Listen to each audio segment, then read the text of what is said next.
ఒక బృహత్తర కార్యక్రమానికి ఆహ్వానించినందుకు ప్రత్యేకంగా సిబ్బంది అందరికీ నేను ప్రత్యేకంగా ధన్యవాదాలు తెలియజేస్తా ఉన్నాను. నా ఆశయం ఆలోచన అంతా కూడా నిరుపేద విద్యార్థులకి అదేవిధంగా నిరుపేద కుటుంబాలకి ఆసరా కల్పించాలనే యొక్క ప్రముఖ ఉద్దేశంతో ఈరోజు నేను నా 10 ఏళ్ల సర్వీస్లో రాజకీయ రంగ ప్రదేశాల సర్వీస్లో కూడా ఆరోగ్యం అనే శీర్షికనే నా మొదటి ప్రయాణం నడిచింది.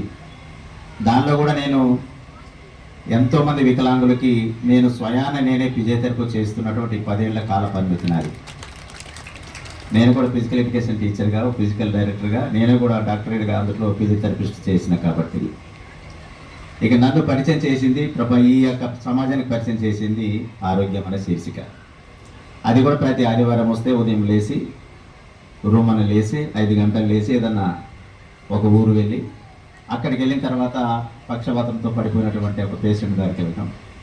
కాలు నడవలేనటువంటి పేద వర్గానికి వెళ్ళిన వాళ్ళ దగ్గరికి వెళ్ళిపోయిన తర్వాత నేను ఫిజియోథెరపీ చేసేవాడిని. ఆ ఫిజియోథెరపీ చేయటం వల్ల సుమారు నేను ఒక 82 మందికి చేస్తే సుమారు 13 మంది ఈరోజు నడవగలుగుతూ ఉన్నారు. 13 మంది నడవగలుగుతాను.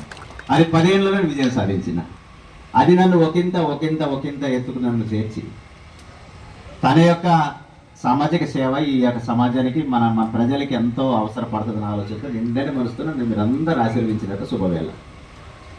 నాకున్నటువంటి శక్తినంతా ఒడిసిపట్టుకొని ఎంతవరకు అయితే నిరుపేద ప్రజలకి ఎంతవరకు అయితే సేవ చేయగలనో అంతవరకు వెళ్ళాలని నా తాపత్రయం.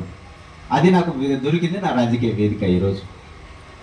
ఎందుకంటే ఈరోజు ఎంతోమంది నిరుపేదలకు ఆసరా కల్పిస్తున్న ప్రభుత్వం ముఖ్యమంత్రి గారు, దానిలో నేను అనుకున్నటువంటి ఆశయాల ఆలోచనలు తగ్గట్టుగా ముఖ్యమంత్రి గారు ఉండటం, నేను చేసే సేవా కార్యక్రమాలు కూడా ఇంకా ముందుకెళ్ళేటట్టు అవకాశం నాకు దొరకడం కూడా చాలా అదృష్టంగా భావిస్తూ ఉన్నా.